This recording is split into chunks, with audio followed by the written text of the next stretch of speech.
Hi, I'm Tony Fair, founder of Victorian Grooming Company. Is your beard feeling dry or the skin underneath itchy? Maybe you'd rather soften and tame your beard instead. Our classic collection of beard oils, balms, and soaps will leave your beard looking, feeling, and smelling amazing. And if you prefer shaving, our pre-shave oils and shave soaps will give you a smooth and razor burn-free shave. Handmade in Edmonton with natural ingredients. Visit victoriangrooming.com.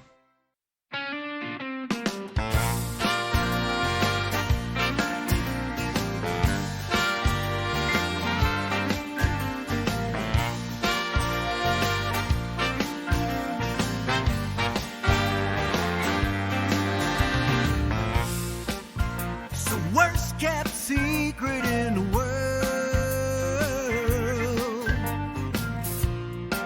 I'm not sure it's even gonna go.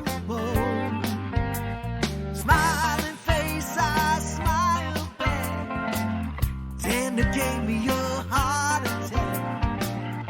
If I could bottle up this feeling, I'm pretty sure it would be illegal. I said, what you gonna do now? Then I said it to you. What you gonna do now? So tell me, do you think you could ever get by?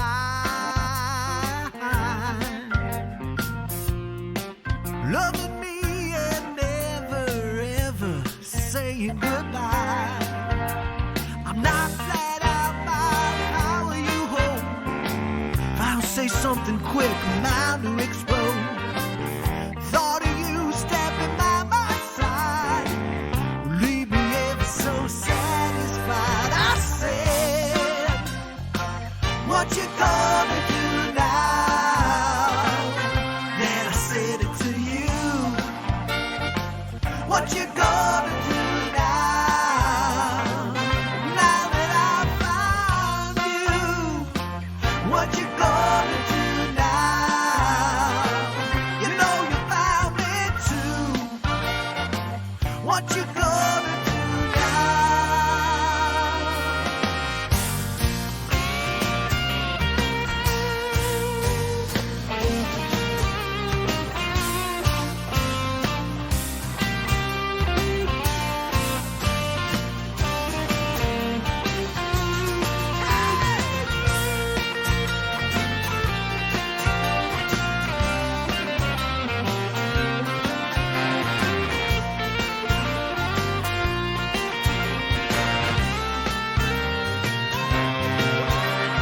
Spent so much time cleaning up past mistakes.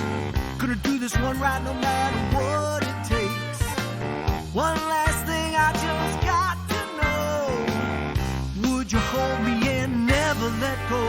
I said, what you gonna do now? Now that we found love, what you gonna do now? What you gonna do? What you gonna do? What you gonna do now? You got nothing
J for Oh Jules. yeah, J for Jules. Yeah. So yeah, even today I still play some of the songs from. We did a CD in 2001.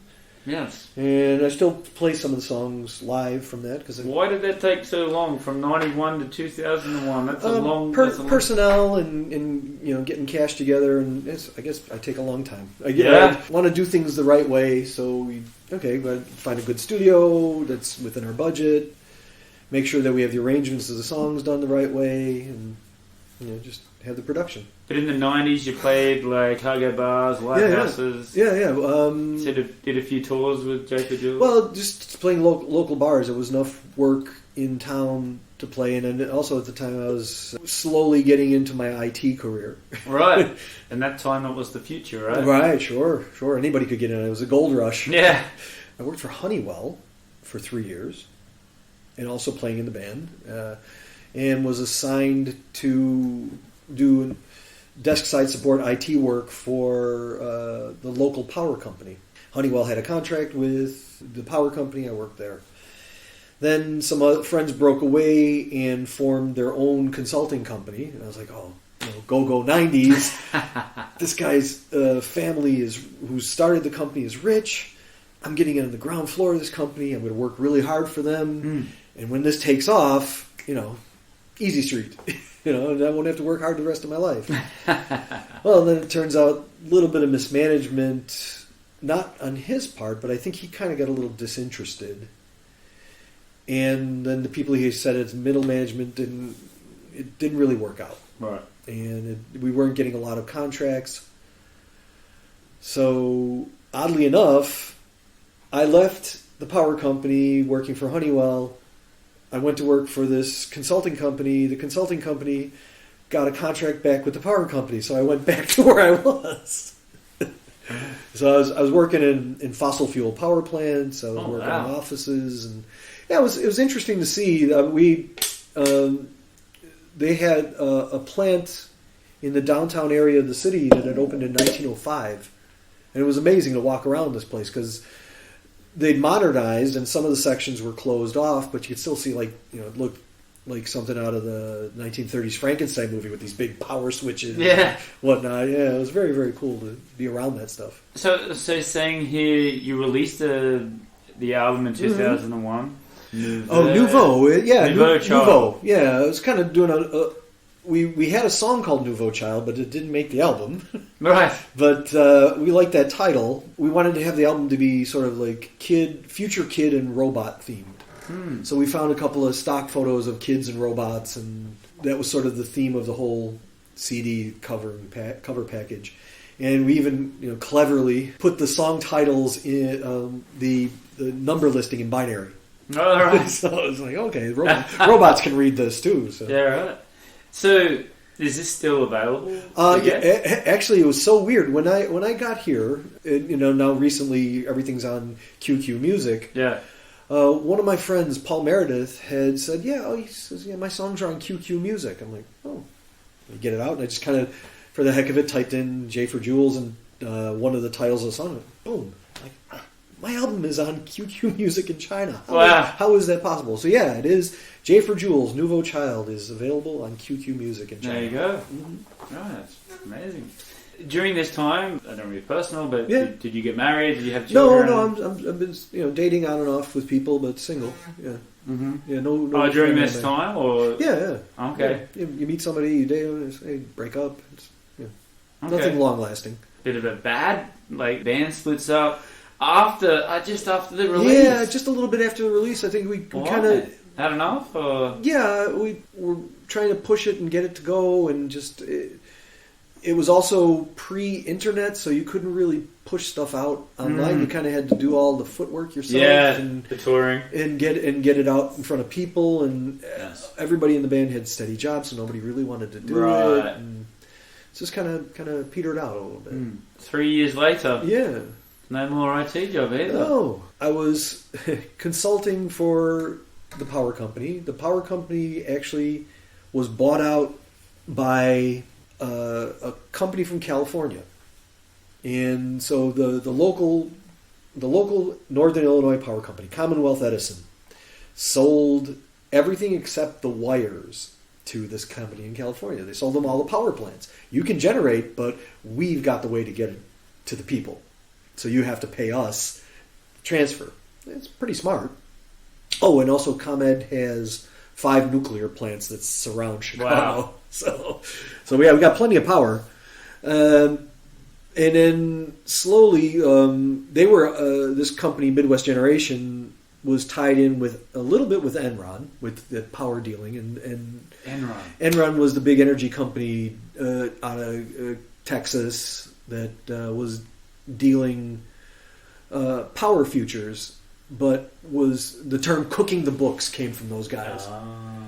This company was tied in with Enron a little bit, buying and selling power. I mean, I'm not an economics or a business-ended person in that regard. Slowly, there was the economic downturn. I think Enron was a little bit after 9/11. So I worked for the consulting company, and then the company Midwest Generation said, hey, we don't want to pay the consulting fees anymore. Would you be interested in working for us? So here I'm going full circle. I worked for ComEd. I worked for a consulting company, going back to the power company, and now the power company wants to hire me again. So like, okay. They were offering me some really amazing benefits and a little more stability because again, seeing the writing on the wall with the IT consulting company, maybe not going to be long for this world. So I was like, yeah, let me join. Year and a half later, hey, you know what? Another round of layoffs. The funny thing was, I started talking about Enron and layoffs then, part of my duties there was being in charge of the ID cards. So on the days that they would have a layoff or a series of layoffs, okay, Mark, sit by your phone. We're going to call you, give you a name, disable their ID. Okay, well, the day they were doing the layoffs, I wasn't getting any calls. I'm like, oh, okay, what's going on? And then somebody came over and tapped me on the shoulder.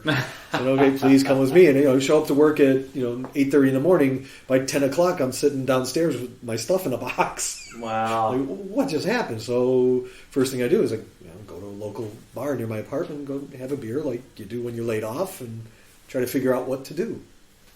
This was late March of 2005. Yes. And yeah, it was an interesting year. I was trying to figure out what to do. One of the cool things was in 2004, I'd come to China for the first time. Oh, yeah. Why? A friend that I had met, a Chinese friend, Kitty Zhu, who I'd met at when she worked for the power company, from Harbin, grew up in Shanghai, and of course I would always ask her, hey, what's it like? Yeah. Just a big smile on her face. I can't tell you. Was it some, secret, some government secret you can't tell us? She goes, no, I said, you wouldn't understand it if I told you. Yeah. I can't explain it to you because it wouldn't register. I'm getting to that stage in my friends and family now as well. Right. Yeah. So then I kept telling her, okay, next time you go, I'm going. I want to go and hang out with you, and you can show me around. So comes up, she goes, I'm going to take 2 months. I'm going to go to China. She goes, I'm going to spend a month in Beijing and a month in Shanghai. I said, perfect. I'll come for the last week you're in Beijing and the first week you're in Shanghai. 2 weeks. I can see 8 days in one city and 9 or whatever in another, and then go back. And it was also perfect because her husband wanted to go and hang out too, and wanted to go be with the family because they had a young daughter too. Right. So I was like, he and I will fly together and we'll go and do the trip back and forth. And what was your first impression in 2005? Well, 2004, it was we were staying, since she knew people here, she had a friend who had a vacant apartment near Yew Garden. And at that time it was still Old Town. She had a grandmother who was 98. And so she was going to stay and hang out with Grandma. And she, so I said, yeah, I'll come and hang out. Well, we arrived in the evening, again after, with a 14-hour flight or whatever, exhausted. My first impression was, hey, let's go downstairs and get some breakfast. Okay, I've been to Europe. I've been all over the United States. Great, we're going to get some bacon and eggs and some toast and a cup of coffee. I come down and it's morning rush hour in Yew Garden. Right. Bicycles, scooters, cars, buses, people, kids going to school. Welcome to Asia. Complete chaos. I had, I don't want to, it sounds cliched, but I was literally spinning my head back and forth with my jaw on the ground. Look at this. There's a woman washing her hair in the sidewalk. This guy's chopping vegetables. There's a carcass of a sheep. And I think at that point, that's where it kind of is like, I got to figure this out. How did this is amazing. I got to, and then doing the touristy things, going to Yew Garden and going through Old Town, which it's getting slowly torn down here, Yes. Shanghai was a little different than it is now. It wasn't as many shopping malls. The latest tall building that was built was the one that's on Shizang Road, which is the Yanmao Tower, the one that looks like a rabbit. Oh, yeah. That was like the new tall building. The only ones in Lujiazui that were there was the Pearl Tower and the Jinmao. And they were set in the base for all the other Lujiazui buildings. Right. Yeah, it was jaw-dropping. That was an amazing thing that I'll never forget. And I'll never forget seeing the Great Wall for the first time. Because you only saw it in pictures. And if you remember, do you remember Jinbei vans? Jinbei was sort of a Chinese copy of a Toyota van, right. Just 8-seat van, had no suspension in these things. So every bump that you hit, you could feel it through your kidneys and through your stomach. But yeah, it had a big sliding window on the back, and he was going up the side of this hill, and so he says, "Yeah, there's the Great Wall." What? Window goes open. I'm leaning out, like, "Oh my God, look!" Yeah, again, jaw dropping. Couldn't believe it. Yeah. So. Yes, the whole time. Then when I got back to America, I'm sitting at my IT job, and just mine's like, Shanghai, China. Just, wow, that was pretty incredible. And again, going back there and trying to explain stories to people. I saw a guy on a 3-wheel bicycle with, 10 cubic metric tons of styrofoam on the back. It's like, well, you're kidding me. You're crazy. No, this is real. This is real stuff I saw. Still happening. Right. It happened yesterday. Right, yeah. He had styrofoam, he had glass, he had filing cabinets, and all he did was just put like 2 ropes around it. Yeah. And what happened? It fell off. Of course. And I was like, you idiot. Yeah. But, it's just... It's China. Right. And you get to the stage where you get just...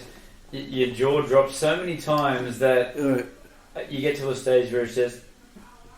Yeah, that's China. Yeah. That's China. Well, yeah, so I was hanging out with, I believe it was one of her cousins. And what was amazing to me, I was like, how could you just walk down the street and not notice any of this stuff?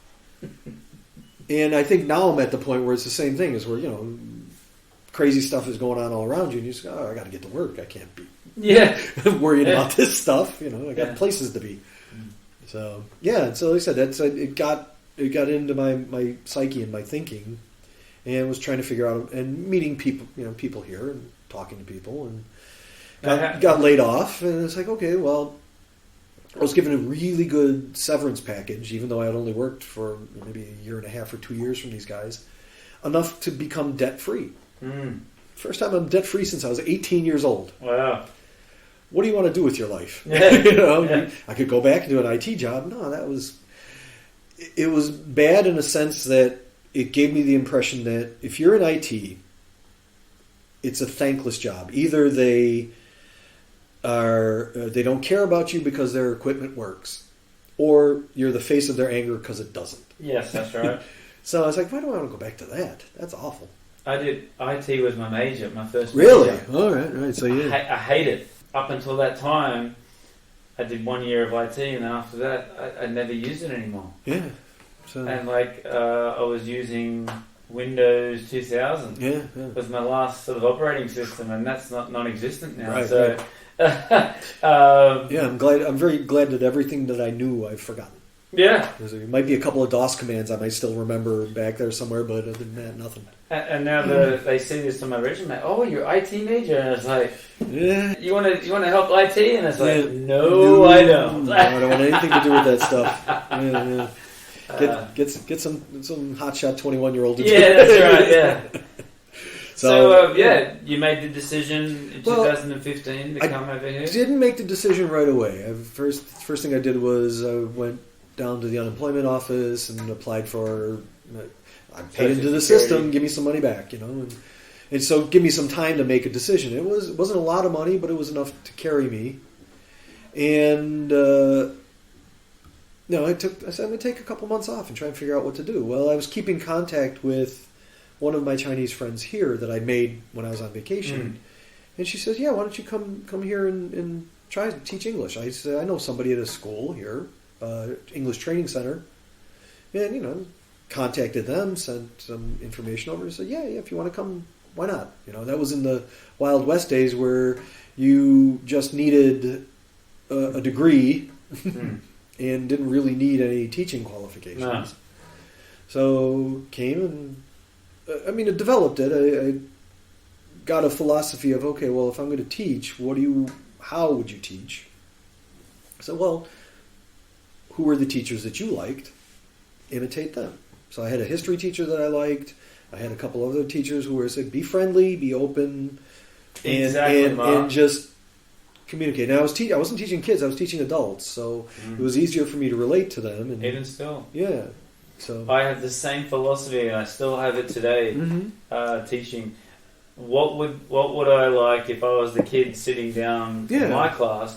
What teacher would I like? Yeah, definitely avoid the ones that you didn't like. Yeah, that's right. And I try and be that person that I would like the teacher to be. So right, and I made through this job made some amazing friends that I still have, because I didn't work for that training center. I think I worked for them for 3 years. And now, how difficult was it to get here in the first stage, like with a visa and wasn't well.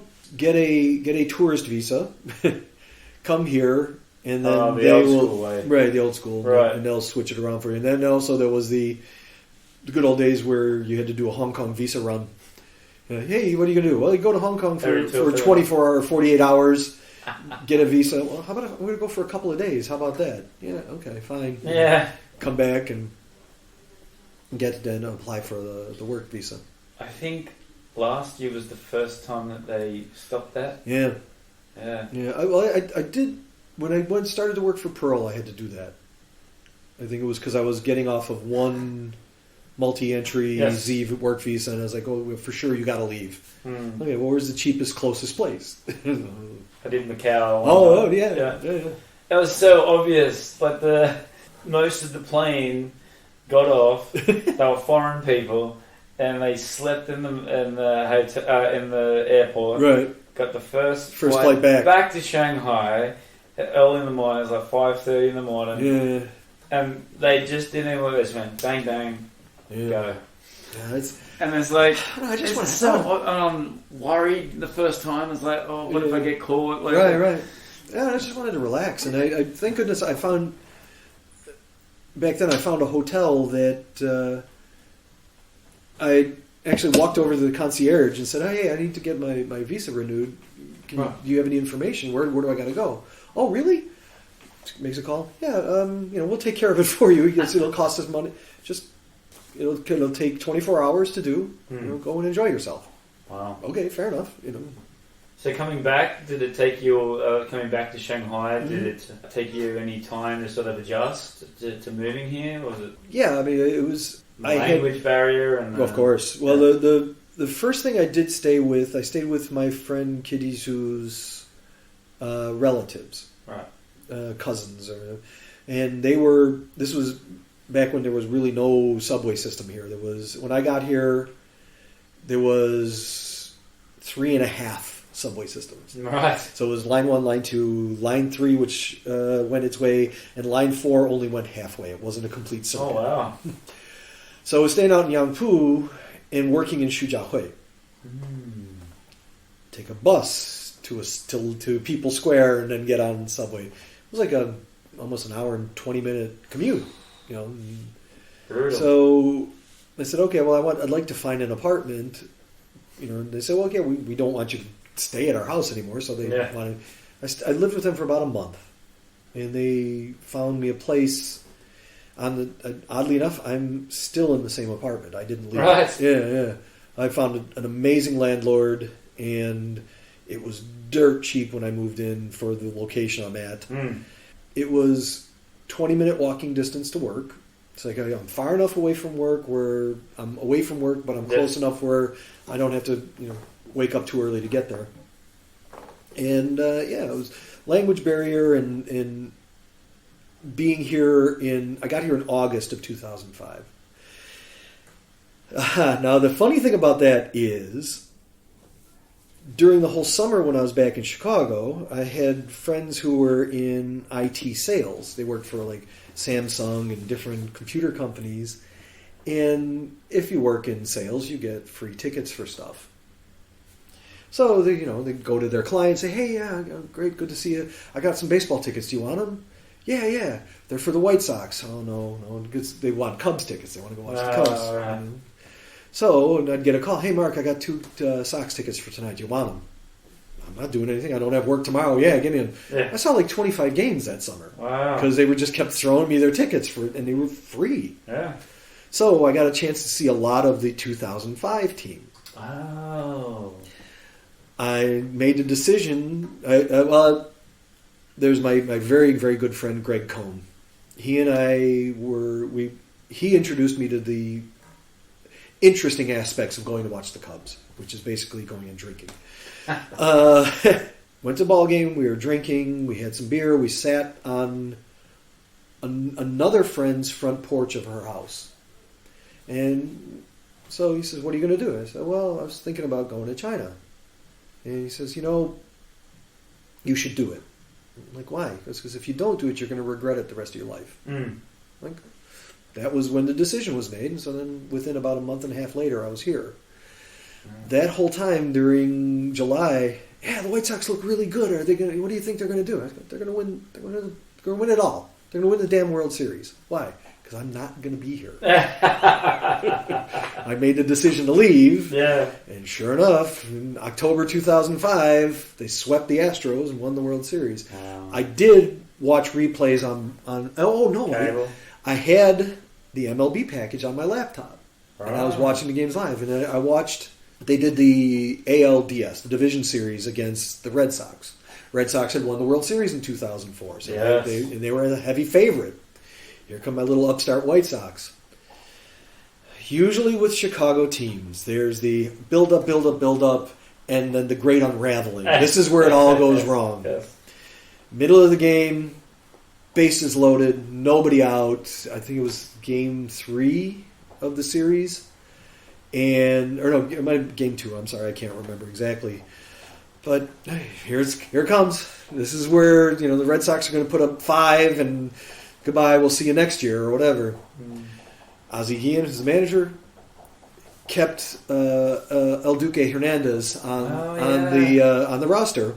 Comes in, gets the first guy to pop out, strikes out the next, and so I was like, I'm watching the game live, so it's like maybe I don't know whatever time in the morning because it was jump up. I'm like, oh my god! Second out happens. Getting more hyped up. They got the third out, and I'm literally screaming and jumping and up and down and spinning in my apartment. And that was the time I was like, these guys are going to win it all. Yeah. That shoe is not going to drop. And sure enough, they went and played the Angels, 4 complete games against the Angels, swept the Astros. In the World Series. Yeah, in the World Series, yeah. That doesn't happen very often. No, 11-1 in the playoffs that year. Yeah. Wire to wire, first place. Language barrier was tough. Not taking, but I brought a book on tape of basic Chinese. Even before when I was coming here on vacation, I wanted to learn. Thank you, you're welcome, please, and maybe my numbers and that, and that's all I knew when I got off the plane here. Right. And just kind of studied and built up a little bit more. My Chinese is still enough for Shanghai. Yeah. But not for anywhere else. Well, it's so multicultural now. I guess people don't understand that whole multicultural here and biggest city in the world now. Is it? Yeah. As far as last time I saw, I think China's got 4 of the top 10. Sure. Largest. Yeah. I think like Mexico City's in there, and Mexico in City, Tokyo, and Sao Paulo, Brazil. 2005, I'm here. I'm working As an English teacher. Yeah, well, trained English training center. Then when did you start playing music again here? Okay, well, again, I said it was about a 20-minute walk from my apartment to Shujiahui, and I would walk across Jiaotong University, which is right over there. And I saw a sign for a bar that was going to be opening up called the Koala Bar. Wow. Yeah, I was like, okay. Is that still here? Yeah, it's still there. I was like, wow, okay, this is going to be interesting. This is going to be a watering hole in between work and home. Yeah. So I finished work. For adult training centers, our last class ended at 9 o'clock, and the next one didn't start the next day till 1. So Right. okay, I can go and spin into Koala Bar, have a couple of beers, go home, or get some dinner there, and got to know the owner a little bit. And I said, hey, how about on Thursday nights? Because I brought a guitar with me. I said, how about like Thursday nights? I'll play for beer and a sandwich, or a beer and a burger, or whatever. Right. And I'll do like 2 sets just to kind of keep my chops up. And she said, yeah, that'd be fun. And I ended up playing there Thursday nights. I think I did a New Year's Eve there one night. Met, again, networking, meeting people. And got to know one of the other fellow teachers, and he and I formed a little duo and started playing at Bubba's Texas Barbecue in Home Chow. And I think that's still there too, right? Oh. He's still, Ken, Bubba is still running a restaurant in Shanghai, but now it's in Jing'an. Oh, right, okay. The one out in Hong Chow that was sort of the bastion of American culture in Shanghai, Right. was out there, I think, 2004, 2005 until maybe 5 or 6 years ago. But he wanted to do some Texas traditions here also, and he started the Shanghai chili cook-off. Right. And it was going to be annual, and get either amateurs or chefs from restaurants to cook up some chili, and they'll play live music, have tequila, have drinks, and let's eat chili and have a good time on a Sunday afternoon. Right. Played the first one, played the set, and each one kind of get a little bigger. So first time we played just acoustic duo. Next year it's like, hey, I want to do it bigger, so we got a band, and then got a little bigger band, and then the chili contest moved to another place. It got a little bigger and bigger. So that was fun, and again, meeting more musicians and meeting people. Yes. But it was a rough drunk afternoon. So you started doing that. Did you end up forming a band there, or was it just you playing some songs? I think we just we would do a pickup band for the chili contest. I don't think we did anything. Well, this guy Chris and I would do weekends at Bubba's, Friday, Saturday, right, for the locals. But then we do a pickup band for any bigger events that he had. So he had a barbecue contest then too. And then that segued into meeting other players. And then when he moved the barbecue contest to a bigger place, then I started a band, a 4-continent band. We had a British drummer, or it's an English drummer, Australian guitar player, Japanese bass player, and me. Right. And we called ourselves Free Love Armada. And we were doing, I said, I want to do, you guys are great players. I want to do complicated songs. So we do War Pigs by Black Sabbath, and we did Working Man by Rush, and first time in a band we did Kashmir by Led Zeppelin. Right. And like, hey, now you're talking. Keep doing these 10-minute songs. Let's see how little amount of songs can we do in a 45-minute set. And I think we got it down to 4. Where we did, 4 songs in a 45-minute set. Right. And I was primarily lead singer. I did a little, if a song called for acoustic guitar, I'd play acoustic guitar. But we were doing Zeppelin, Stones, real aggressive classic rock. And they were a great band.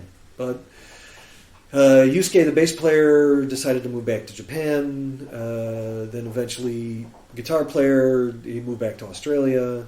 Yeah, it was great. That was one of the funnest bands that I was in here. Right. Yeah. And then it says that you started doing small tribute shows. So this was the same band, or? Well, okay. There used to be a pub in Shanghai called Oscars. Right. And it was on Fuxing Road and Baoqing Road, which is near Huaihai Road. Right. They had a little area over there. To get to meet people, they had their famous Wednesday open mic night. Hosted by my friend Paul Meredith and these two musicians from Inner Mongolia named Tom and Jerry. And it was, it's like a hootenanny. Everybody, regulars sort of would come in and play their songs. Hey, this guy's going to do this. "Devil Is a Friend of Mine" by Grateful Dead. This guy's going to do this. This guy's going to do this song. And I'd start going every week, but I would use it as I'd learn a song at home, practice it a few times, and say, "Okay, I want to see if this song works in a pub setting." Right. So I'd learn ridiculous stuff. I tried to learn an acoustic version of "The Lamb Lies Down on Broadway." So can this work in this room? Yeah. But I'd see these other guys always playing the same songs week after every Wednesday. He's going to play that song. So it's like, hey, you know what? How can I push these guys to learn new songs? Yeah. I'll ask them to do tribute night. Got their email addresses. Here are 40 songs by the Rolling Stones. Yeah. Everybody pick 3 to 5. We'll meet at this bar on this day. We'll have beer. We'll watch each other play and have fun. And so, it was kind of fun. Okay, let's do another one in another month. And we did John Lennon. And then we did... Wow. It's always kind of been my dream to do a George Harrison birthday tribute. Because also, his birthday was the 25th of February. Mine's the 21st. So it's like, my birthday and his. We can have a good time. So we got to do one, finally. And again, something like this, we got to get it exponentially bigger. So there was a bar in Shanghai that used to be called BD's. Owned by a guy by the name of Jeff Davis, and said, "Yeah, let's do the tribute in my place. He has drums. We can have full bands and not just acoustic duos." So I said, "Okay, let's do the Kinks." A friend of mine said, "Hey, I heard you're going to do a tribute night. Can my alcohol company sponsor it? We're a rum company." Yeah, sure. So they made posters for us. So then I was asking bands to play. So there was these guys in town called the Spondies. I asked them to play. Paul Brookbanks, who was the guitar player in Free Love Armada, had his own band called Stone Bones. Right. It's like, we're going to do the Kinks. Pick 3 to 5 Kinks songs. We're going to show up. We're all going to play the Kinks. We're going to have a blast. We're going to drink, have a good time. Did that. And it's like, okay, fun. What do you want to do now? Well, this is 2013. Let's do David Bowie. David Bowie would be a blast to do. And it would be interesting because nobody sounds like Bowie. Nobody can perform like Bowie. Yeah. Everybody's going to do it their own spin on his songs. I said, you guys here's 40 songs by Bowie. Everybody can pick their favorites. I'm doing Heroes. Yeah. It's my favorite song. Nobody else can have it. Yeah. Everybody's, whatever his entire catalog, you guys do whatever. I'm playing Heroes. As you know, Heroes has that warbly guitar. So I'm like, okay, how are we going to do that? So it'd be neat if we had violin. Oh. So through my friend Amy Hall, Australian piano player who was in Shanghai, had a friend named Bailey, and she played amazing violin, world class. She actually, when Richard Marx had toured China, she was brought on to play in a quartet behind Richard Marx. So she's, again, world class violin player. Asked her to learn Heroes and an acoustic guitar, and I'm playing Heroes, and she's playing along with me. And when she started playing that riff, my knees buckled. Yeah, I was like, oh my, and my hair's standing up now thinking about it. So I was like, oh, this is what we're doing. So I was playing with another friend at the time, another Australian guy named O.J. Ryan, and we had a little duo playing mix of Australian pop and rock and roll songs. And we called ourselves Milk from Macau. And we played at Cotton's and a few other bars. And I said, okay, OJ, you're going to play with us and you're going to sing, since he was a grunge rock fan, he wanted to play The Man Who Sold the World. Right. So, and then having that on violin, okay, perfect. So we did Heroes, I wanted to do 5 Years, which I thought would be kind of neat. And he was playing djembe and singing. And then we had another guitar player playing with us, and Dave Benham on bass, and we did our little set, and we rehearsed it, and it went really, really well. And playing Heroes in that kind of environment and that feeling is like, man, I didn't want it to end. It was just such a groove, and being in such a great spot, and everybody's bouncing along with us and playing a song. It was amazing. So I said, wow, this is really good. You know what? I wanted to capture this. And so I said, let's do a live recording, live in the studio recording. So there was this French Canadian guy here named Max, who was a sound engineer, and he had a little studio close to where I lived. I said, let's do this. Let's record the band live, and then we'll do the vocals overdubbed. So got everybody home. We did the tracks, sent everybody home. Me and OJ sang, and then just made a real rough mix of it, make it sound as live as possible. The cool thing that came out of that, OJ and Bailey started flirting. Oh. And they got a little more serious, and they ended up getting married. Oh, that's great. So, really fantastic. OJ, very, very great friend of mine, a dear friend, and Bailey is amazing. They have 2 kids now. When they got married, they invited all the family from Australia here, and they had a wedding party at one of the hotels, and I officiated the wedding. Amazing. They're not religious at all, but I had the vows and Yes. dressed in a nice suit for them and hosted and officiated their wedding. Wow. It was really, really sweet. That is Shanghai very memory. Wow. That's amazing. Yeah, so we did that, and another cool thing with the Bowie tribute show was I was like, okay, well, let's not taking any money for this. This is all everybody's donating their time. It's free, Yeah. but I want to do something nice. So I called up Roots and Shoots, if you're familiar. They sponsor the Million Tree Project, Oh, right. and they plant trees in Inner Mongolia, Oh, trying to reclaim the Gobi Desert back um, for make it grasslands and forests again. mm. So for I believe 5 RMB per tree, they'll plant one in your name. Oh, nice. 125 tree forest with my name on it Ah. because we collected that much for Roots and Shoots. Mm. They sent me. I got the certificate and everything. So Very another pat on the back for. So yeah, so we did that, and that was the tribute shows. And we did one more. The last one we did island themed bar. They did like Jamaican jerk chicken, and it was a great live house, but it was in a bad location. But I asked them if could we do our tribute. Now we did one hit wonder bands, Right. and of course everybody's. I said you choose a one hit wonder, but I'm filtering what it is because Jimi Hendrix had one hit. But he's not a one-hit wonder, Yes. So you can't do a set of Jimi Hendrix songs. There's got to be songs that legitimately these guys were flash in the pan. Yeah. And again, we did. So one of the bands did My Sharona, which Yes. so it was a great night. But we had nine acts. That was too many because I was hosting. The big memory for me that night was my friend Joe Young, who's a local Shanghai player.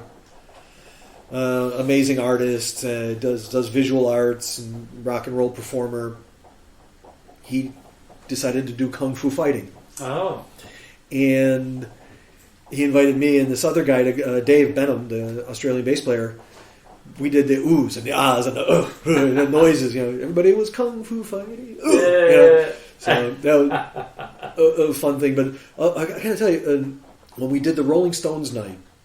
He told me one of the most moving China stories I've ever heard from a Chinese musician. Yeah. He says, he's saying, thank you, Mark, for inviting me to do the Rolling Stones show. He says, he says, the Rolling Stones are a very special band to me. I said, okay, where's he going with this? He says, my uncle went to Hong Kong for a business trip and bought a bootleg tape of Sticky Fingers. Brought it back into Shanghai. And like me with the Beatles single, flipping them over side to side. He says he did the same thing with Sticky Fingers. He'd listen to side one, flip it over, listen again, flip it over, listen again, flip it over. And he says, and that was really, really special because, that was, probably back in the 70s or whatever when that stuff was kind of illegal. Yeah. Could have gotten in big trouble for that. So yeah, it was one of the most moving stories I've heard about music and culture and rock and roll in Shanghai and China. The Cotton Club. Yeah, How did you yeah. get involved with this? Because he was a part of the Cotton Club as Yeah, well. yeah, And yeah. it seemed to be like that was the place to go to sort of network with. Yeah, I would just go and hang out in Cotton Club. I didn't really. I never. I think I played there on one of the open mic nights. I never really got involved with them, but just meeting the players there, meeting Denise Minenfield, who I just adore her. She's an amazing singer.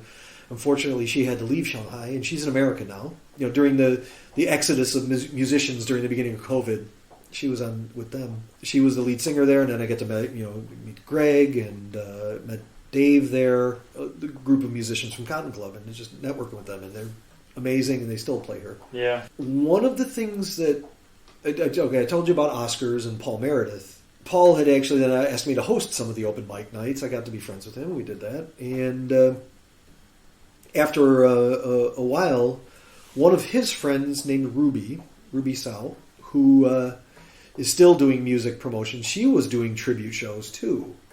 But she did she was doing it on a larger scale. Wow. She did it at the mixing room in the Benz Arena, or she would do it in a theater in People's Square. Wow. But she would do like American R&B, and she would get Denise Minenfield and this guy, Smokey, and a few of the R&B musicians in town to play and do a performance of like the history of R&B or the history of hip hop. Yeah. And she said, Paul, and she told Paul this. She said, Paul, I always wanted to do a history of country music. All right. Okay, so Paul said, okay, Mark, you host these tribute nights. Ruby gave me this task. Help me. So he and I got together and we put together a history of country music. Well, it's difficult because country has so many different subgenres.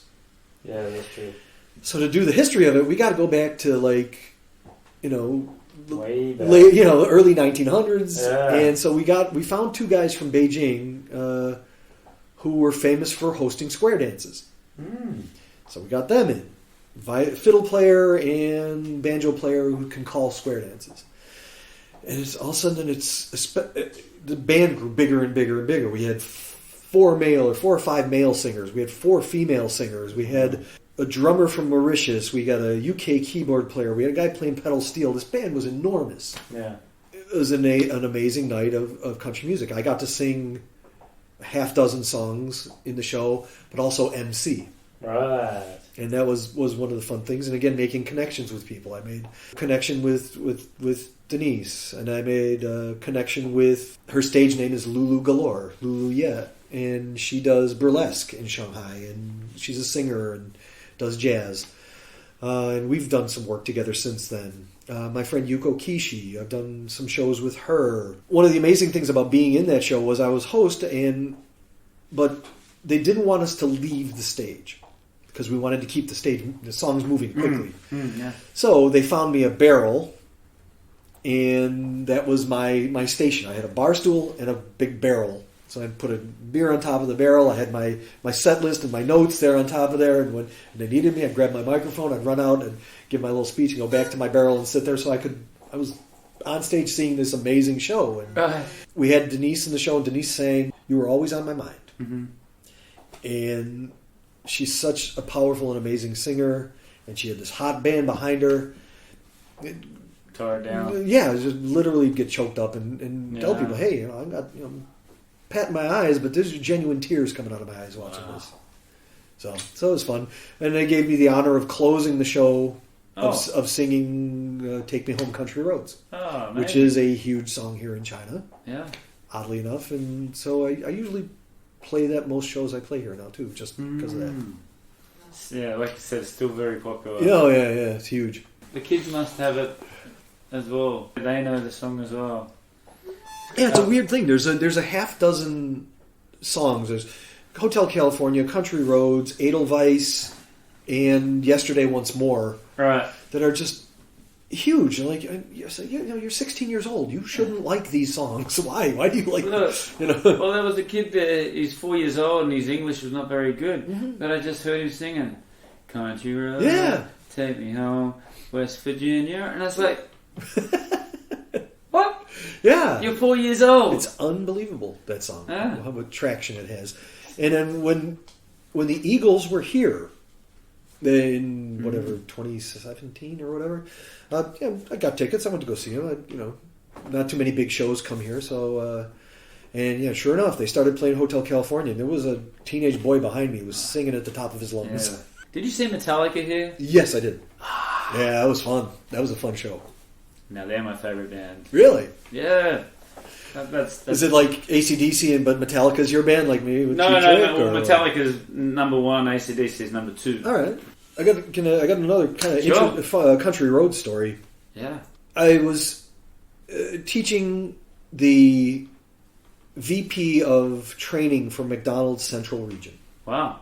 Yeah, it was a pretty big, and one-on-one. He needed to get his English ramped up, so we're just having a one-on-one course. And you get to talking and say, yeah, I play music. Oh, really? Great. Well, we're going to do a pat on the back for the crews at the different McDonald's stores one day at this bar. It used to be in Fushing Park called Park 97. He said, yeah, would you come and play a couple of your songs? And the winner of McDonald's Idol singing contest, she wants to sing a couple songs. Can you get together with her and learn how to play her songs and do a little duet show with her and then do your show? I was like, yeah, that'd be amazing. So we had to learn a McDonald's commercial. Okay, fine. That's great. And there was like Any Man of Mine by Shania Twain and something else. Okay, great. I learned how to play those. Those are easy enough. And coming up the week of the event, the Sichuan Wenchuan earthquake happened. It's amazing. A horrific loss of life, and the entire country mourned this thing. So any entertainment or anything that was going to happen, the whole country is mourning this disaster. Yes. Color printed newspapers, everything went black and white. All television went black and white. We're mourning. The whole country is mourning. They decided then to change it from a congratulations party for the McDonald's staff. It's still going to have a party. All the same people are going to be there. It's going to be a fundraiser.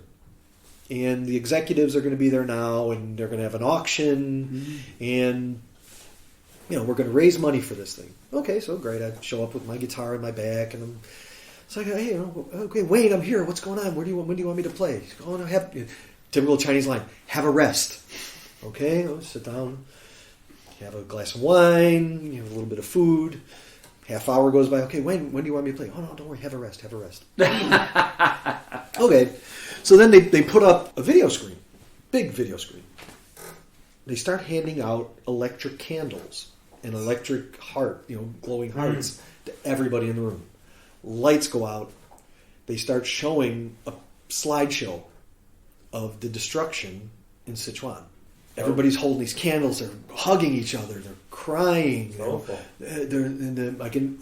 My Chinese is not very good, but I did understand this one sentence. Wayne is doing the presentation, the slideshow on the earthquake, and I remember him very solemnly saying, "Wo de mama, wo de baba, zai na li, wo bu ji dao." Where's my mother? Where's my father? I don't know. And it's just the room is just heart-struck, and you can really feel the sadness in the room. Lights go on. Mark, you're on. Oh, what? What? How? And my mind is rolling. What am I going to do? Oh my God! Well, how am I going to? People are bawling and crying their eyes out in this room, and I'm going to get up there and play my little songs. I'm like, what am I going to do? It's like, okay. Hey! Bingo, light goes on. Okay. At that time, there was MSN Messenger. And everybody who had MSN Messenger had changed their name to I Heart and the Chinese flag. Right. I love China. They handed out T-shirts that said I love China on them. So I get up there and I say, okay, my very limited and very terrible Chinese. 你们好，晚上好. Good evening, everybody. Welcome. My name is Mark. 我是美国人. I'm from America. 但是, but 我爱中国. And I thump my chest, and everybody's starting to get a little bit up. Okay. 你们知道, you know this. 你们帮我, help me. I put my hands above my head and I start clapping. Yeah. About a tempo like that. And I start to play Country Roads, dun, dun, dun, dun. Start singing the song. Gets to one of the final choruses, and out of the corner of my eye, I see somebody running towards me. And I kind of, just jump back a little bit. Yeah. Guy grabs the microphone and starts singing the chorus. Wow. And I'm like, okay, cool. Yeah. And I got pictures of this to prove. So I'm playing this. It's the president of McDonald's China. Wow. So he and I are jamming along singing Country Roads, and then got out of that. But man, that was a rough one. Wow. Talk about experience. Yeah. So it's just it's performance experience. So now I can play after disasters now. Yeah. But how did you meet Grant? I initially met Grant O. He was a photographer for one of the Shanghai magazines. I can't remember which one. I don't know, City Light or whatever. It's City Weekend or something. But he was photographing the chili cook-off. Right. For Ed Bubba's. So that's kind of how I knew him and knew of him. But just, again, playing music in Shanghai, it's such a small community. You get to kind of know everybody. Right. And, know everybody around town. Either know them or have played with them or know somebody who has played with them. Even if they're Brazilian jazz musicians or whoever. Yes. It's like, oh yeah, my buddy plays keys with him. I know him, I know this guy. So yeah, that's how I met Grant. And I was working for an English training center, and one day they gave me the sad news that they can no longer sponsor my visa. Oh. But what was really amazing to me was Grant had actually asked me a couple months before that, hey, how would you think about coming and working for us and getting a visa from us? Mm. And like, wow, what perfect timing. Yeah. I like to say there's no such thing as good luck. It's being ready when opportunity happens. Being there at the right time. Here we go. So hey, Grant, can you meet me let's go to Spector's for some beers and let's talk about this. And, spit in our hands, shake hands, have a beer, and, rest is history. I'm working for the Pro. Yeah. Mm-hmm. And that's when I got to meet you for the very first time. Yeah. AcDc? Yeah. So cool. I mean, were you doing that beforehand, or did you have to go back and really learn these songs?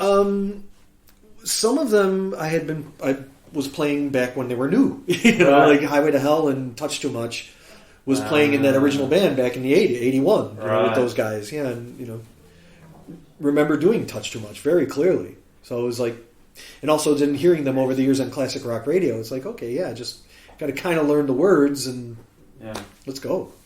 Because actually the first time that I saw you play, I never got to meet you that night, but I remember it was actually the full AcDc tribute show. Right, it was a whole night of AcDc. That was my first time at the Pearl. Right. And I saw it advertised, and I was like, me and my buddy from the US as well, come on, we've got to go to this. Mm-hmm. It'd be amazing. And you had like you come out and did the Bond era. Yeah, I've got that timbre for Bond, but I don't really have a Brian Johnson voice. And then the Brian Johnson guy come out and did. He dressed up with the hat. And, that was Roger. Yeah, he did the Brian. And then all of a sudden, this blonde girl, come out, and I was like, "What's she gonna do?" Huh? Huh? Yeah. And it's like, is this like an intermission, or is this no. And I was like, I think she sung TNT, and then and I was like, I was caught! I was like, whoa! Yeah. Okay. Yeah. She can wail. Casino is amazing. And then I think she, like the modern sort of era. Yeah, she does a lot of the Brian Johnson stuff. Yeah, it was Thunderstruck, and it was Hell's Bells or Shook Me All Night Long. Shook Me All Night Long. Yeah. I know she does that. Yeah, I was just blown away. And then you guys come out again and did some more. And it's like, my birthday's coming up. And it's like, Grant said, what do you want to... And I said, I want that AcDc show back. And he said, well, Brian Johnson's gone back home. Right. And I don't... And he said, never sells. And it's like, come on. You got to do it. Yeah, come on. For the sake of rock and roll. You ain't saying you could fill a set, could you? Yeah. Well, and get Davey Boy up there and rock it out. Well, I think one of the things that before Grant got the Red Stars, I again also put an arena rock tribute a couple nights on at Pearl. Right. And so what are you involved in? I mean, you're just not involved with the AcDc tribute. No, I'm involved. I do a lot of opening shows for them. I do some of my original stuff, and I noticed also that if I try to do a set of all originals, it doesn't work in that room because the Pearl is a showroom. It's not a live house. Yeah, it's it's an amazing showroom, but you got to kind of cater your set to people who are not necessarily, they're there for an event. They're not there. Like if you go to jazz at Lincoln Center, that room is deathly silent to watch the band. Yeah. Nobody talks. They say, okay, it's watching music. If you're at the Pearl, they're there to have a good time. It's the opposite. So they have drinks, they want to dance, they want to, whoop it up and go crazy. So I cater my original or my solo acoustic sets to play known covers, wedged in, and put an original wedged between two. It's like an Oreo. Chocolate outside of My Girl and a song by Culture Club with one of my originals in between. Right. So they know these songs, but here's mine in the middle. We did a night of U2. We did it twice. And musically, this was now with the Red Stars Band. And it was great. I got out and I did myself and Frank Bray and Katsinya doing a night of U2. And it was like, okay, internationally famous band, tons of North Americans and Europeans here. Advertise it well. We should have a full room. The show didn't sell, even though again, another favorite music memory was I play acoustic guitar and do the song One by U2, and here's the Red Star Band behind me. I'm playing acoustic with them and singing. Is it getting better? Yeah. They turn on the mirror ball. The room is black. The mirror ball's spinning. Everybody's singing along with me in the room. It's about 100 people, maybe. Again, what another amazing musical memory to be getting that feedback back from the people in the room. Yeah, very, very cool. But it didn't sell. I'd love to do it again, but it's not going to work. One of the ones that I wanted to talk about, I know you're very passionate about it too, and I thought it was an amazing show.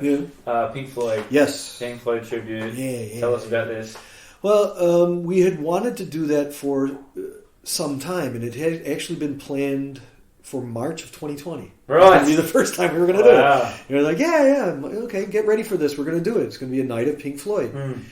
And actually, I'm kind of glad we waited.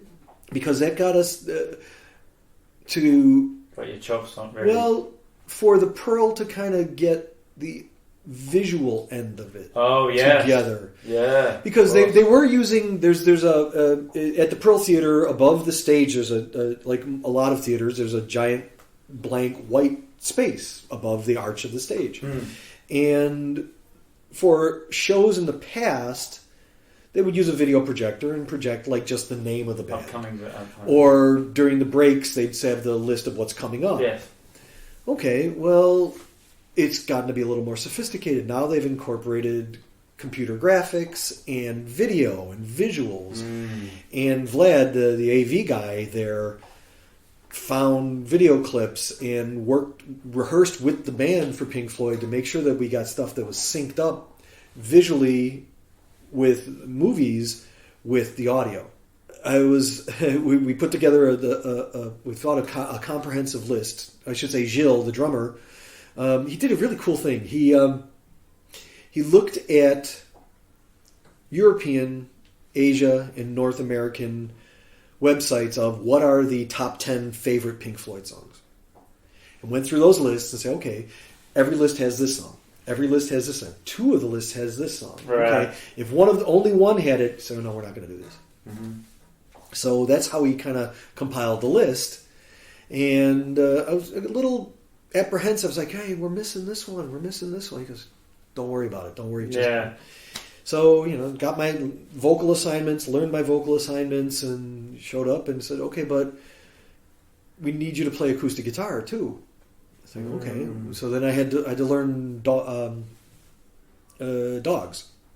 on acoustic guitar. Well, okay, never played that song before. Okay, listened to it. Went to YouTube, found lesson videos. Oh, it's detuned. That's how it does it. Oh, got it. Okay, But I also have to use that same 6-string for Pigs on the Wing. Okay, how am I going to do this? Okay, I can keep it detuned, but then I can capo, and it'll be, and yes. Then I own a 12-string Godin guitar.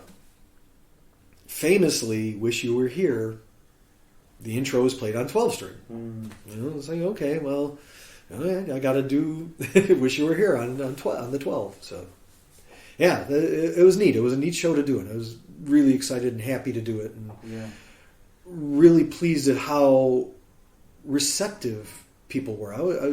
Incredible amount of young Chinese people coming to see this show, too, which was great.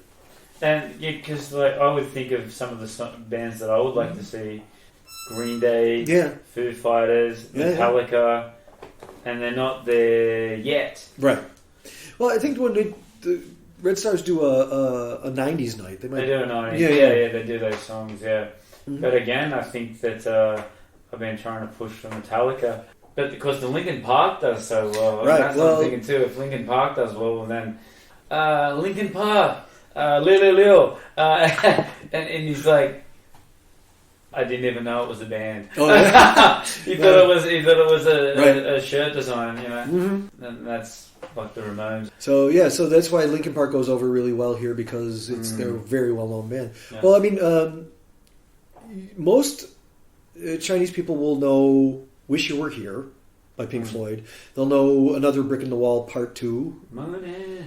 Not really money. Huh? No. Oh. But what was really amazing to me, and it's now when we do the song with the Red Star Band, when we do "Shine on You, Crazy Diamond," there's that really, really long intro of the guitar solo with Alex, and then the keyboard player that they augment the band with. He plays, and they play that really, really long intro. And then there's the guitar riff, dun, dun, dun, dun, right? And people gasp because it's a recognition. They know that riff, right? And it's like, okay, that first night we did it on the Thursday. Okay, that's pretty weird. Happened again the second. Now I was thinking, okay, you guys just wait. This is coming. This is coming. You wait, and then it happens. Everybody gasps, and they know the song, and so very, very cool. And then also having Xin Lu come out and do the sax solo at the end to kind of close the night is always really amazing. Yes.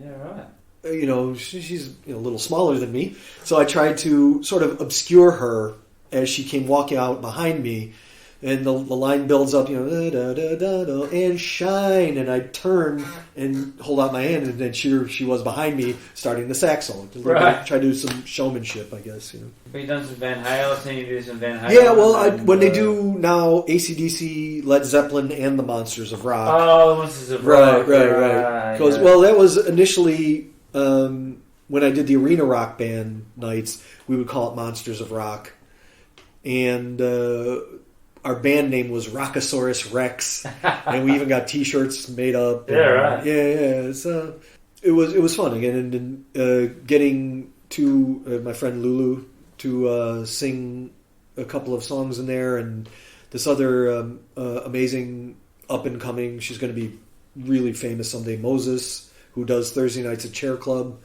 had her singing "Hit Me With Your Best Shot" and "Magic Man" by Heart. So we did a lot of really good songs with that. But again, that show didn't sell, so Grant didn't want to do it anymore. But then he got Red Stars. So. Okay. Yeah. And what do you have coming up at the Pearl?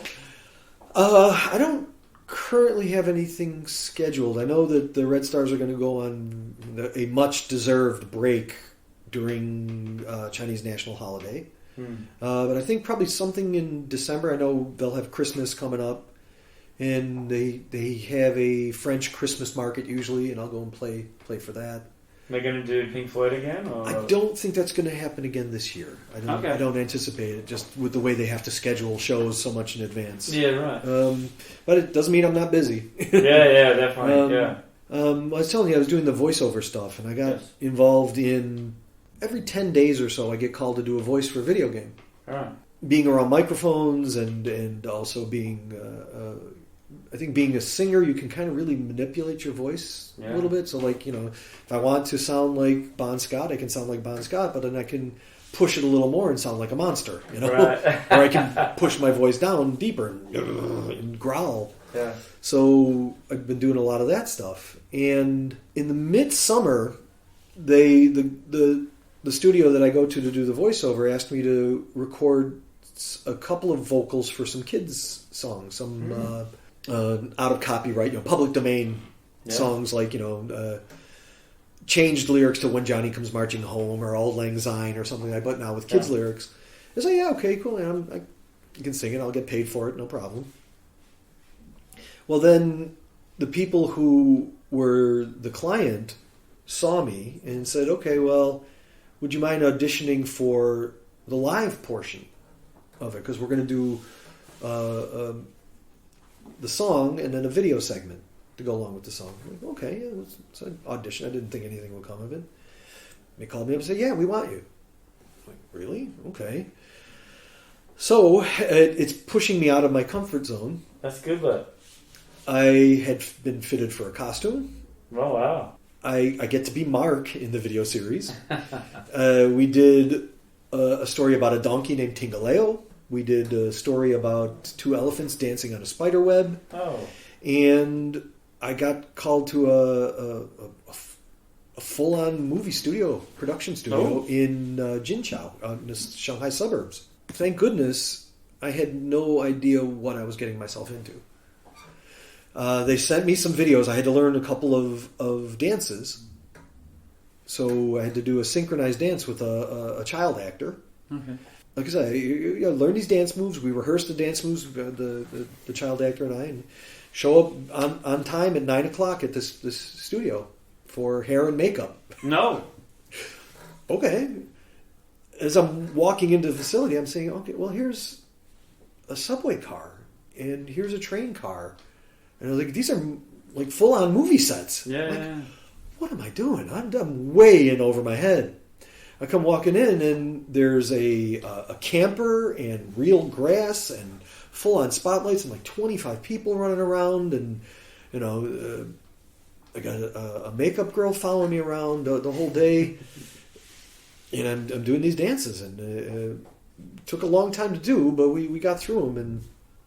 And yesterday I just rehearsed for 6 more songs. We're going to go next weekend and do another set on this video series. The only thing I can describe it like, it's kind of like it's for very small children, under 3, to learn English. Right. And they're going to be like Sesame Street segments, like something like that. Because there's a tiger puppet, or a tiger, not a puppet. He's not a puppet. He's real. Named Chao Hu. Right. And he's a clever little tiger, and he's my co-actor. So it's Sally, the little girl, and Chao Hu and me, and we're on adventures doing these songs. That's so cool. Yeah, it's interesting. So it's another aspect of entertainment. So Is there a release date? I don't know yet. Okay. I've done these tribute shows. I've done my solo acoustic shows. I've got an album I put out. I've with Lulu. I've hosted a burlesque show, and her and I did a video for her shows, and just so many amazing opportunities here in Shanghai.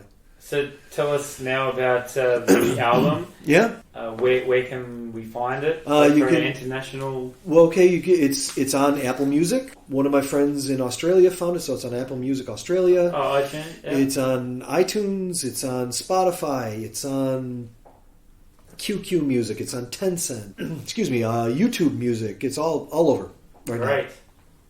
I have not had physical copies made yet. So if you want to download it, you can. Please do. Stream it, listen to it. I'm getting...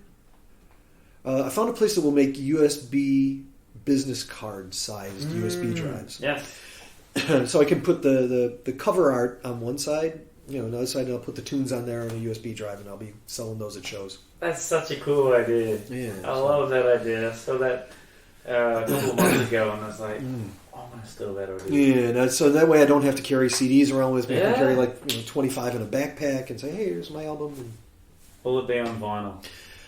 I don't know. I heard about a company in my hometown recently. I was listening to another podcast from some guys in Chicago. It's called the No Wristbands podcast.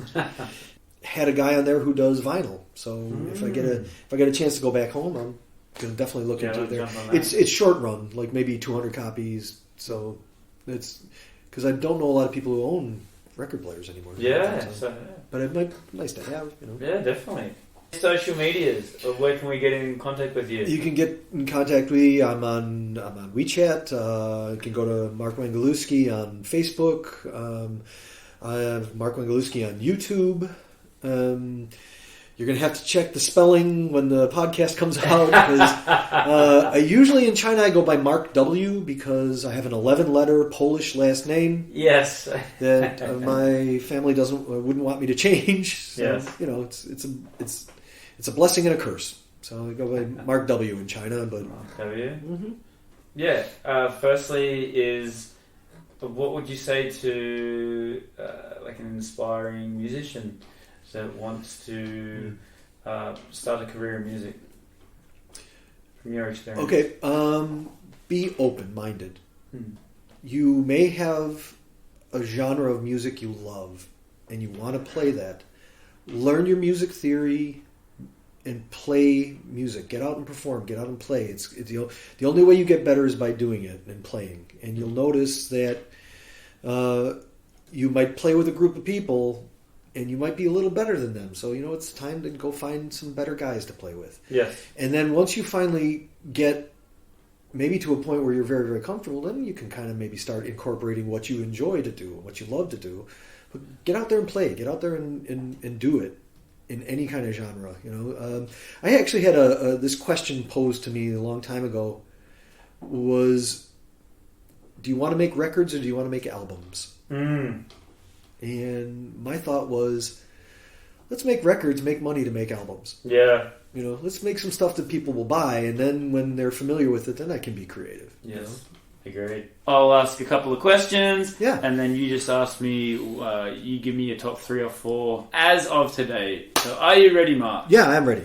Okay, so the first one is, I want you to tell me your top 3 or 4 favorite bands of all time. Of all time. Well, okay, like we said earlier, there's the Beatles, so put those guys over there. Yes. Cheap Trick. Seen them over 100 times live. One of the things I like to tell people is the Beatles taught me how to sing. Cheap Trick taught me how to be a singer. Right. So Robin Zander, amazing voice, still going, still blasting it out. I love Crowded House and Neil Finn. I think he's an amazing songwriter, can come up with amazing melodies and amazing things like that. I like a lot of classic rock stuff, so oddly enough, you've got Beatles and Cheap Trick and Crowded House. Those are very concise songs. I love prog rock. I like ELP. I like Genesis. I like Pink Floyd and Rush and bands like that are, I'm not necessarily a jam band fan, but I like musicians who write songs that kind of go somewhere. Like Yes, another band, amazing players. Maybe your top 2 or 3 male vocal, and maybe your top 2 or 3 female. Okay, if I wanted to model myself, or the voices I wish I had. Robin Zander, Cheap Trick. He can scream, he can sing tender love ballads. Sam Cooke. Sam Cooke's notes are absolutely pure. He's like Ella Fitzgerald as far as she's going to be on my auto list of notes that a singer can hit, and that note is dead center every time. There's another singer in the band called the Mavericks. Excuse me, an American country band. His name is Raul Malo. The guy has an unbelievable range, unbelievable sound, very rich, and incredible vocals. Go check him out. Female singers, I always liked Amy Mann from Till Tuesday. She has this lilting, wispy sort of voice, but she's got such amazing songs and thought-provoking lyrics that she sings. Ella Fitzgerald, again, just because she gives me chills when I hear her sing. Yes. Nina Simone, Ann Wilson from Heart. those probably my go-to vocalists for girl singers. Very, very different range. Yeah. That's good. I like it. Albums. Top 3 or 4 all-time albums. You said the White Album? The White Album, yeah. Yes. There's Moving Pictures by Rush, Fragile by Yes. I got to put 2 by Cheap Trick on there because it's hard to choose just one. But In Color, which is their second album, and Heaven Tonight, which was the first album that I was aware of by them. Right. Moving to sports. Yeah. Obviously, Chicago. It's all White Sox right now. Yeah? I got maybe no room for anything else. Yeah. I do like the Houston Astros. That's kind of follow them a little bit. After you beat them? Yeah. I was always a American League guy, so I like the California Angels. And Nolan Ryan, was that? Yeah, Nolan Ryan, and now Ohtani, who's oh yeah. I don't know. I've kind of fallen off American football. I'm not really a fan of that anymore. It was fun to go and watch the what's it, State of Origin with you guys. Oh yeah, a couple months back. That was a fun afternoon out. That's different for you. Yeah. But I don't understand it, but you can kind of after you watch it a little bit, you can kind of get the gist. Last question: who is your greatest inspiration / hero? Oh wow. Good question. Again, I'm going to bring up Denise because I'd seen her perform to 5 people and 1,000 people, and she is the same performer. Right. And that's amazing and inspiring.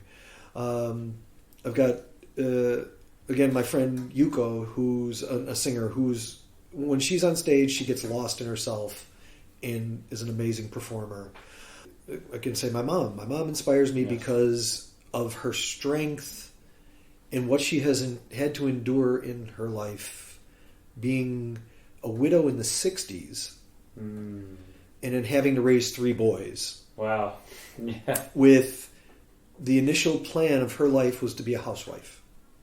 So she had she had high school education, no university level. So she held it together, and we were never hungry. We had a house over our head. We had, she had a car, a new car. And I tell you what, there's some cold winters in Chicago. Yeah. So we had a nice home that we grew up in. We had no problems. It was, I was able to go to university.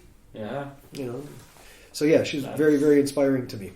I think that's a great way to finish off. Yeah, thanks. Talk about your mom. That's great. Still alive? Yeah. Oh, that's amazing. Yeah. That's great. She'll be 90 at the end of September. Wow. That's inspiring. Yeah, right there. so I'm hoping that travel opens up so I can go see her. Yeah, that's wonderful. Mark, a true inspiration. Waving the flag for Shanghai music. Yeah. All the best with your new album. Thank you. Write more music. Let me know when you're playing. All right. Hopefully you can come out to Australia and play some shows there. Well, thanks for having me on this. I'm sure you'll fit in very, very nicely. Yeah, well, thank you very much for having me on this the podcast, and had a blast.